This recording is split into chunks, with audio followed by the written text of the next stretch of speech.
자, 우리 정치권 이슈를 살펴드리겠습니다. 조차가 파헤친다. 한국정치학회 이사시죠. 조경근 교수, 부경대 정치외교학과 차재권 교수 두 분 함께합니다. 어서 오십시오. 어서 오십시오. 네.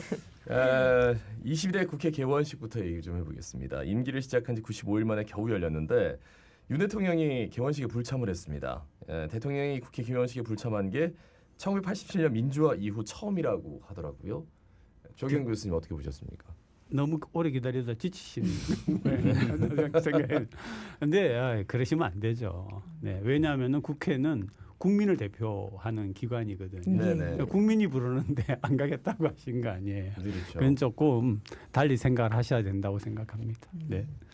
저는 뭐 대통령의 이제 전국을 보는 시각, 그다음에 야당을 보는 시각은 일단 기본적으로 자신한테 반대하는 세력들은 다 반국가 단체로 규정이 돼 있기 때문에 대통령 입장에서는 반국가 단체의 수괴들이 모여 있는 그 국회에 간다는 게 사실은 되게 부담스러울 수 있다고 봅니다. 그래서 저는 대통령의 심리적 정서적 상태, 뭐 정신적 상태로 볼 때는 충분히 이해는 간다. 그렇지만 정말 그 모여 있는 190명 가까운 190명이 넘는 그 야당 국회의원들이 반국가 단체를 구성하는 요원들인가? 그거는 정말 국민들이 아마 보면 쉽게 판단하실 겁니다. 저는 그냥 국회라고 하는 존재 자체를 부정하고 싶은 정서가 대통령한테 기본적으로 있다. 그리고 그 정서는 지금 대통령뿐만 아니라 대통령실도 그렇고 정부 내각 자체가 다 공유하고 있어서 지금 뭐 인사청문회를 포함해서 모든 부분 대정부 질문도 그렇고 모든 부분에서 저는 국회를 능멸하는 정부 내각과 대통령실과 대통령의 자세가 명확하게 보인다. 뭐 이렇게 봅니다. 그래서 저는 이건 더 이상 정상적인 국정 운영으로 보기는 굉장히 어렵다 그렇게 봅니다. 네. 네, 대통령실 관계자 발언 자체도 이 불참을 두고 안타깝게 생각한다고는 말은 했지만 뭐 대통령을 향한 언어 폭력 또 시위가 예상되는 상황에서 국회에 갈 수 없었다 이래 밝혔는데 이것부터도 좀 사실 저는 기본적으로 만약 시위하고 불편한 말 들을 수 있죠. 그렇지만 정말 통큰 대통령이고 정치를 하는 대통령이면 그런 자리에 가서 여유 있게 그런 것들을 받아치고 수용하는 모습을 보이고 그런 사람들을 끌어안을 때 국민들이 느낄 수 있는 감동은 완전히 차원이 다를 겁니다. 저는 그런 것까지 생각할 수 있는 대통령의 깜냥은 안 된다 그렇게 봅니다. 그러니까 전술 전략이라고 하는 게 있잖아요. 가가지고 정말 모욕을 당하고 왔다라고 할 때 그게 과연 현재 그렇게 계산하는 여권 입장에서 마이너스일까 하는 생각도 할 수가 있고요. 또 하나는 역시 그 정치가 정말 저래가지고 정치를 잘 모르는 대통령을 뽑았는데 정치를 잘 모르는 대통령의 모습이 나타나고 있는 거죠. 예. 정치는 그러면 안 되죠. 네. 자, 22대 국회 첫 정기국회 대정부 질문이 뭐 그저께입니다. 정치 분야를 시작으로 해서 막을 올렸는데 여기에서 이제 어제가 가장 조금 핫했던 것 같아요. 조태열 외교부 장관, 김용현 국방부 장관 불출석했고 불출석한 장관 끝까지 기다리겠다 해가지고 결국은 어떻게 진행을 했는데 야, 요거 대정부 질문 불출석 통보 관련해서도 우리 다 미리 통보했다. 근데 우리는 오늘 받았다. 이게 도대체 무슨 일입니까? 저는 그럴 수가 없다고 봅니다. 국회라고 하는 게 오랫동안 관행 속에서 하던 프로세스들을 저는 어겼을 가능성은 거의 없다라고 봅니다. 저는 기본적으로 지금 뭐 정부나 대통령실에서 하고 있는 내용들 중에 사실관계에 근거하지 않은 많은 것들이 나오고 있기 때문에 국민들 입장에서는 그걸 참 액면 그대로 받아들이기가 굉장히 어렵다. 저는 그렇게 한마디로 정리할 수 있을 것 그러니까 같습니다. 국민들이 믿는 그러니까 어떤 경우에도 정도를 간다라고 생각하는 그런 언론이 있고 그런 언론이 어떤 보도를 했다라고 하면은 국민은 아마 거기에다가 귀를 좀 기울였을 겁니다. 근데 언론도 네. 마찬가지거든요. 그러니까 언론에 나오는 여러 가지 소식들에 대하여서 국민들이 신뢰하는 부분이 굉장히 약하기 때문에 결국은 그냥 밀쳐놓는 거죠. 저희들 입장에서도 볼 때에 누가 옳고 그르고라고 하는 걸 이제는 생각조차 좀 하기가 좀 귀찮다라고 하는 그런 생각이 들 때가 있죠. 그러니까 몇 월 며칠에 어떻게 네, 하고 했느니 이렇게 뭐 해서 했다 우리가 뭐 실무진에 연락을 가서 했다 얘기를 뭐 했다. 어쨌다 근데 지금 그게 문제냐고요. 우리는 오늘 연락을 네. 받았다 아니다. 그러니까요. 네, 네. 이미 했다. 근데 이런 문제가 아니라 이제 왜 불출석했는가. 그렇죠. 그리고 네, 네, 네. 어떤 대답을 듣기 위해서 우리가 얘기를 뭘 했느냐. 물으려고 했고 네. 당신들은 뭘 대답했어야 된다. 뭐 이런 것들이 나와줘야 되는데 네, 네. 몇 시에 전화를 했느니 전화를 받은 사람이 몰랐다는 이거 뭐 하는 짓인지를 잘 모르겠어요. 저는 지금 네. 정부기관에 대한 국민적 신뢰의 기본적인 트렌드가 완전히 바뀌고 있다고 봅니다. 그런데 최근에 나온 정부기관에 대한 신뢰도 조사 결과 뭐 이런 것들이 따르자면은 기존의 감사원이라든지 우리가 헌법이 보장하는 대표적인 기관들 방송통신위원회 뭐 이런 국민권익위원회라든지 이런 전통적으로 국가 정부기관 중에서도 신뢰도가 높았던 기관들이 다 지금 완전히 그 깔아앉고 무너져 있습니다. 있죠. 이런 것들은 정부를 바라보는 국민의 시선이 완전히 바뀌고 있다. 이걸 저는 대통령이 좀 자각할 필요가 있다 그렇게 봅니다. 예. 다음 여야 대표 회담 얘기로 넘어가 갖고 지난 1일에 11년 만에 여야 대표 회담이 진행이 됐거든요. 이번 회담에서 우선 합의된 건 또 어떤 거고 또 그게 의미하는 바는 무엇인지 좀 짚어 주실까요? 민생에 공통되는 부분을 협의를 해가지고 빨리빨리 이건 좀 처리하자라고 네, 네. 이렇게 해가지고 시작되는 듯 하더니 첫 걸음부터 지금 다 막혀 있거든요. 싸우고 그거 갖고 또 싸우고 있으니까 또 네.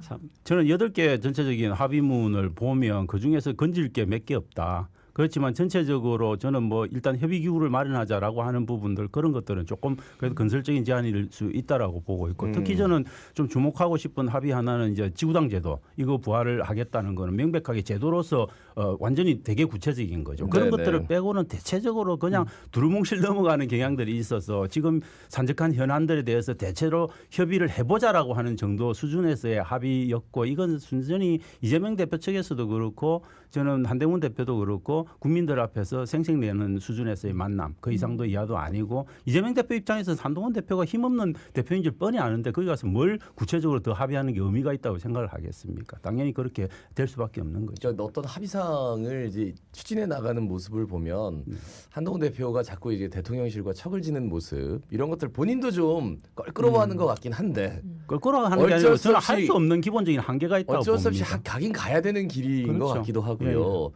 그 한동훈 대표한테 뭐 조언을 좀 해주신다면 조경은 교수님 어떤 말씀해 주시겠습니까?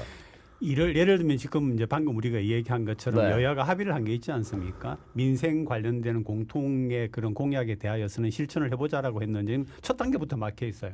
금투세라든지 25만 원 지원 같은 거에 대하여서 그러면은 그거하고 대통령실하고의 관계와 상관없이 협상 자리에 앉는 게 저는 중요하다고 생각을 하거든요. 그런데 그것조차도 지금 잘 안 되니까 한동훈 대표가 대통령과의 관계에서 어떤 척이라든지 이런 방법이 아니라 야당과 협치를 해나가는 모습을 보여주는 게 저는 좋다고 봅니다. 거기서 한두 가지 사안이라도 합의를 해내는 게 언론에 나오고 국민에게 비춰진다라고 하면은 전환점이 될 수 있다라고 생각을 하거든요. 그런데 거기조차도 계속 싸우고 있으니까 지금은 뭐 방법이 없다라는 생각이 들죠. 네. 저는 뭐 기본적으로 친윤 1세계 저는 의원들한테 쌓여 있고 그다음에 원내에 가서 뭔가를 할 수 없는 기본적인 대표로서의 어떤 한계. 그래서 결국 실물 대표에 불과한 거죠. 네. 그런 한계를 스스로도 인지하고 있고 그런 한계는 충분히 인정하지만 저는 적어도 한동훈 대표가 이 시점에서 지금 이렇게 국정의 난맥상들이 완전히 끝까지 간 이 시점에서는 앞으로 대통령 근처라도 가보고 싶은 적어도 대통령 후보라도 되고 싶은 생각이 있으시다면 이제는 저는 칼을 빼들어야 될 시기다. 그것에 대한 자기 부담을 해결하지 않고는 저는 전혀 대통령 근처 가기 어려운 인물이다 그렇게 봅니다. 이건 뭐 한동훈 대표를 보면은 정치와 정책의 집행 사이에서 자꾸 헷갈리는 것 같아요. 그러니까 그러니까 마른 정책을 이야기하면서 정치에 관심을 우선적으로 안 가질 수는 없지만 근데 사실 국민들이 볼 때 그렇지 않습니까? 다음 대선에 나올 만한 인물이다라고 할 때는 뭔가가 있어야 되는 거 아니에요. 정치를 하려고 하기보다도 내가 뭔가 대표로서 있는 동안에 뭔가 결실을 내놓는 게 저는 필요하다고 생각을 하거든요. 네, 한두 네. 가지라도. 그런 점에서는 방향성을 뚜렷하게 잡는 게 좋다라고 봅니다. 아직까지 뭐 선거도 많이 남았고 대표 기간도 많이 남았는데 지금부터 막 대선을 향해 가는 것 같은 그것도 좀 좋지가 않거든요. 이렇게 네. 척지는 모습도 썩 보기 좋지 저는 않아요. 그 전에 일단 그 그거는 전에 그렇게 하고 잘립니다. 왜냐하면 아니에요. 이미 그거는- 대통령실에서 자르고 있잖아요. 그거는 언제까지 조정규 견디실지 저는 생각이시고 의문스럽습니다. 예. 일단 저는 지구당 제도 있잖아요. 이걸 가지고는 조금 다른 것 같아요. 오세훈 서울시장이나 이재명 대표나 한동훈 대표는 오케이 했는데 부활해야 된다. 사실 오세훈 시장이 본인이 없앤 제도거든요. 그렇죠. 그런 면에서 이제 반대한다. 어떻게 보시는지 한 말씀 근데 여쭈고 다음 질문 넘어가겠습니다. 지구당 제도가 가지고 있던 여러 가지 부정적인 측면이 있지 않습니까? 네. 우리 국민이라든지 정치인 수준이 높아져 가지고 이제는 다시 해도 그런 부정부패가 없을 거다라고 생각을 하거나 아니면은 부정부패를 완전하게 없애는 어떤 보완책을 가지고서 지구당 제도를 부활해 나가는 그런 부분은 사실은 어떤 좀 지방의 어떤 자치, 지방자치가 아니라 지방의 자치 혹은 자주라고 하는 측면에서는 분명히 필요하다고 생각을 합니다. 우리가 뽑는 부산에 있는 어떤 지역구에서 뽑는 국회의원을 왜 서울의 여의도에서 낙점을 하는 거예요. 이런 것들은 분명히 문제가 있는데 과거에 있었던 부분에 대하여서 이게 보완책을 내놓는 게 중요한데 지금은 그런 얘기는 아무것도 없고 지구당을 할 거냐 말 거냐라고 얘기를 하고 있으니까 보고 있는 국민 입장에서 답답한 거죠. 네. 저는 기본적으로 지금 민주당도 그렇고 국민의힘은 좀 덜 그렇긴 하지만은 당원 중심의 당원 주권을 강조하는 정당 정치로 지금 옮아가고 있는 시점이기 때문에 저는 풀뿌리 기초자치단체의 기초에 있는 그런 당원 조직들이 굉장히 많은 일들을 하려고 합니다. 그러면 네네. 당연히 제가 볼 때 그에 따르는 비용이라든지 조직적인 지원이 필요한 부분이고 그래서 지구당은 당연히 살아나야 되는 겁니다. 그럼 문제는 지구당이 과거에 갖고 있었던 폐해들을 걱정하는 목소리가 있는데 저는 뭐 그런 부분들이 일정 부분 인정은 되기는 하지만은 아까 전에 우리 조 교수님 말씀하셨듯이 제도적인 장치를 두고 그걸 보완을 하고 그래서 지금 그것 때문에 안 된다라고 이야기하는 건 저는 정말 구더기 무서워서 잘못당구는 그다 그렇게 판단을 할 수 있을 것 같습니다. 예, 다음 얘기로 넘어가 갖고 내일 이제 이재명 대표하고 김종인 전 위원장 회동이 있을 예정인데 앞서 김종인 전 의원이 지난 전당대회에서 이재명 일극 체제를 비판하고 또 중도 확장의 필요성을 좀 강조한 바가 있습니다. 이번 회동이 갖는 의미는 좀 뭐라고 보시는지 여쭙고 싶습니다. 뭐 그 김종인 대표 하면은 약간 그 중도 입장의 그런 이미지를 가지고 있거든요. 예. 그래서 여든 야든 김종인 위원장을 만나서 여러 가지 조언을 듣는 거는 중도 확장성이라고 하는 점에서는 장점이 있다라고 보고요. 그다음에 일극이 갖는 단점은 아마 이재명 대표도 알고 있을 겁니다. 그냥 어떤 단계를 밟아 나가는 게 아닌가 하는 생각을 하는데 만약에 그게 아니라 누가 일극으로 나가야 된다라고 하는 건 정말 문제가 되는 거죠. 그래서 아마 김종인 대표도 이번에 만나서는 일극 체제를 보완할 수 있는 점이라든지 아니면은 정책적인 부분에서 정도를 안을 수 있는 그런 부분에 대하여서 아마 조언을 하고 그런 조언은 여든 야든 들어가는 게 꼭 김종인 전 대표뿐만 아니라 누구를 통해서든 듣는 건 좋다고 봅니다. 저는 뭐 김종인 대표는 이미 좀 뒷방에 가 계신 분이고 그런 분을 이재명 대표가 만난다는 저는 상징적인 의미가 굉장히 크다고 봅니다. 그건 기본적으로 지금 대통령실을 중심으로 민주당 일각 그리고 야권에서 제기하고 있는 것들이 이제 계엄 관련한 그런 뭐 비상한 문제의식들 이런 것들을 갖고 있는데 상황이 그렇게 가다 보니까는 저는 전체적으로 이재명 대표도 대통령을 포위하고 압력을 넣을 수 있는 전체적인 연대전선 이런 것들에 대한 고민이 조금 깊어질 수밖에 없는 상황이고 그런 것들을 통해서 중도와 합리적 보수까지 좀 외연을 확장해 나가는 그런 저는 뭐 첫 단추를 깨우는 작업 뭐 이 정도로 좀 의미를 붙일 수 있을 것 같습니다. 예. 참모진 중에 참모진 예를 들어서 핵심 참모진이 뭐 한 100명 정도 있다고 합시다. 그 중에 어떤 친구 하나가 그냥 뭐 어떤 자리에서 뭐 탄핵이라든지 아니면은 계엄이라든지 하는 단어를 꺼냈다고 얘기를 합시다. 그런 적이 없고 저는 들은 바가 없지만은 그게 다가 아니잖아요. 근데 왜 갑자기 지금 한국의 정치판이 탄핵과 계엄 얘기가 나오는지 잘 모르겠어요. 또 그걸 넙죽넙죽 받아 적는 언론도 저는 항상 문제가 있다라고 생각을 하고요.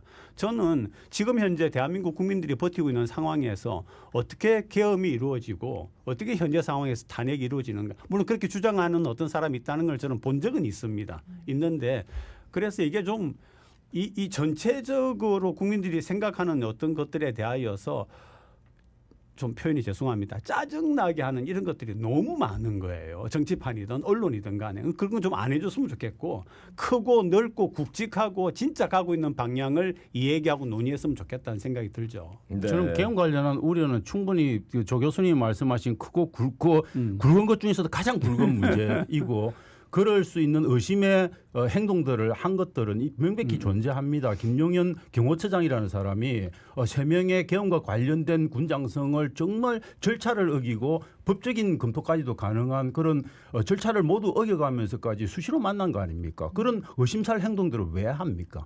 그러니까 당연히 계엄에 대한 우려들을 가질 수밖에 없는 구조가 만들어지는 거죠. 저는 언론을 탓하고 국민의 그런 것들을 탓할 게 아니라 그런 의심받는 행동을 안 하는 것이 중요하다. 그렇게 이게 봅니다. 두 분 계엄령에 대해서 좀 길게 말씀하셔가지고 여기서 좀 끊겠습니다. 김동연 경기도지사 이재명 더불어민주당 대표의 가장 주된 정책이죠. 전국민 25만 원 지원법. 여기에 대해서는 동의하지 않는다. 이렇게 본인 너튜브 채널에 나와가지고 얘기했단 말이에요. 약간 정치 미래지향적인 정치가 좀 있는 것 같아요. 네, 이게 이제 네. 본인이 이제 다른 세력을 네. 좀 만들어 나가는 과정이라고 보세요. 그러니까 본인은 아니라고 그러던데. 서울시장도 그렇고 경기도지사도 그렇고 보면은 사실은 지금 현재 이야기되고 있는 여야의 차기 지도자에 대한 어떤 대안이라고 할 때에 그 수준밖에 없거든요. 근데 지금쯤에는 한 반 정도가 지났기 때문에 지금쯤에는 이미지를 좀 내세워야 된다라고 하는 저는 판단을 할 거라고 생각을 합니다. 네, 그래서 그런 것들이 또 하나의 다른 목소리도 될 수가 있고요. 국민들 입장에서 볼 때는 또 다른 목소리가 나오면은 그 중에서 또 평가도 할 수가 있는 거고 하기 때문에 그건 뭐 자연스러운 현상이 아닌가 그렇게 생각을 합니다. 네. 저는 뭐 김동연 경기도지사가 지금 내건 25만 원 지원금 관련한 이슈가 과연 그렇게 국민들의 시선을 확 화로잡고 이재명 대표와의 각을 내세우는데 과연 조금 유효한 건가 이 부분에 대한 고민은 좀 필요하다. 저는 그것보다는 훨씬 더 파괴력 있는 이슈로 치고 들어오는 게 좀 더 적절하지 않았을까 하는 생각은 합니다. 네. 작은 것부터 살살하는 건가요? 그러면 시작.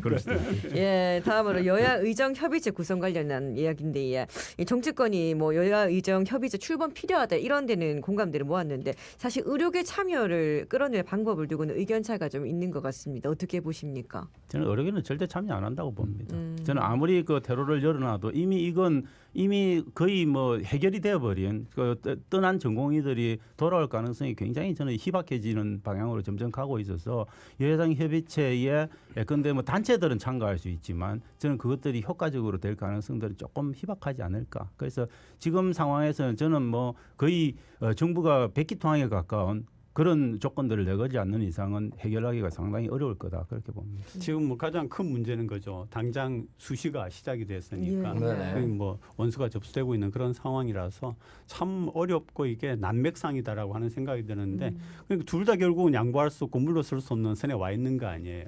정치라고 하는 거는 굉장히 지대하고 힘들지만 복잡한 협의의 과정을 거쳐가야 된다는 건데 그런 진지하고 끈질긴 노력이 과연 있었는가 하는 게 다시 한번 돌아봐야 되는 부분이죠.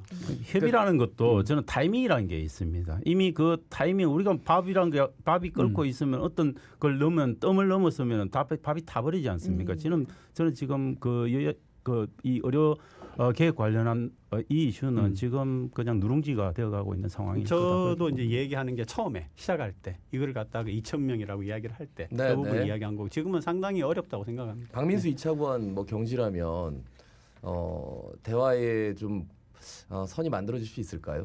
그렇게 한다면 본인이 스스로 물러나야죠. 그게 낫지 않겠습니까? 아니 그러니까 그거보다. 네네. 한 번도 윤석열 대통령의 그 인사들 자기가 뽑아놓은 사람을 갖다가 그러진 절대 않죠. 본인이 네네. 뭐 경질을 한다거나 아니면 그러니까 후보 때 자진 사퇴는 했지만 이런 문제 가지고 자진 사퇴하기 안 하거든요. 그러니까 이런 난맥상이 되었을 때는 만약에 뭐 저는 뭐 그런 저도 안 됩니다만 장관이든 당장 제가 물러나죠. 그렇지 않습니까? 장관이든 차관이든 네 뭐 그런데 그런 부분도 안 보이는 거죠. 그런데 뭐 제가 배우는 학문 분야의 제도주의 정치경제학적인 설명에 따르자면 제일 중요한 게 퍼니시먼트를 어떻게 적절히 하느냐, 처벌을 어떻게 적절히 하느냐가 대통령이 갖고 있는 가장 중요한 통치의 기술입니다. 그걸 의리로 안 한다. 저는 있을 수 없는 이야기다 그렇게 봅니다. 예. 10월 재보궐선거 있는데요. 어떻게 보고 계십니까? 금정구청장 보궐선거는.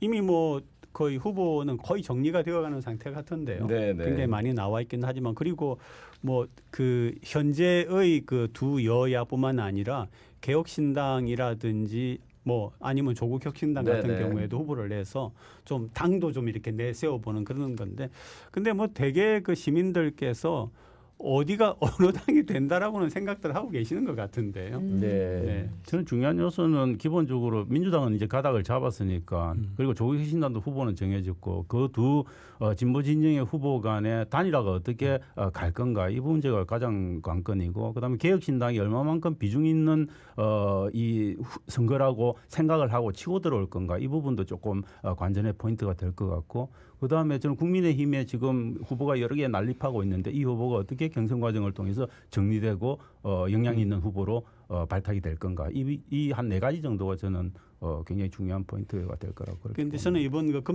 금정구도 마찬가지지만 네네. 호남에서의 활동을 보면서 혁신당이 대안적인 그 어떤 진보 정당이 되기 위해서 굉장히 애를 쓰고 있구나. 호남 같은 경우에도 하나의 정당이 아니라 복수적인 그런 그 대안을 갖다가 주려고 노력하는 그런 모습이 금정구에서 나타나고 있다 이렇게 보고 있습니다. 근데 저는 이제 조국혁신당 보면서 딜을 하자고 했단 말이에요. 인천에서는 우리가 낼 테니까 그러니까 민주당에서 내고 민주당, 네네. 금정은 우리가 내겠다. 네. 뭐 이런 식으로. 저는 근데 있을 이제 수 없는 이야기라고 봅니다. 있을 그건 수 조국 없는데 신당이 정말 네, 오버하는 거죠. 그러니까 있을 수 없는데 딜을 했다는 거는 앞으로 두고두고 이런 일이 계속 벌어질 거라는 이미지 얘기죠. 상으로라도 그렇죠. 네. 몸집을 키우는 거죠. 지금 이제 그런 말 비례대표, 자체가. 그러니까 비례 선거로 나왔던 당이 완전히 달라진 당이 됐다라는 그렇죠. 저는 느낌이 금융구청장 있어서. 선거에서도 단일화 과정 이런 것들이 어떻게 되느냐가 네네. 지방선거에 굉장히 중요한 바로미터가 될 거다 그렇게 봅니다. 예, 한국정치학회 이사 조경 교수, 부경대 정치외교과 차재원 교수였습니다. 예, 자갈치 아침에 18,497회 김예지였습니다. 아나운서 김동현이었습니다. 오늘도 힘찬 하루 보내십시오. 고맙습니다. 고맙습니다.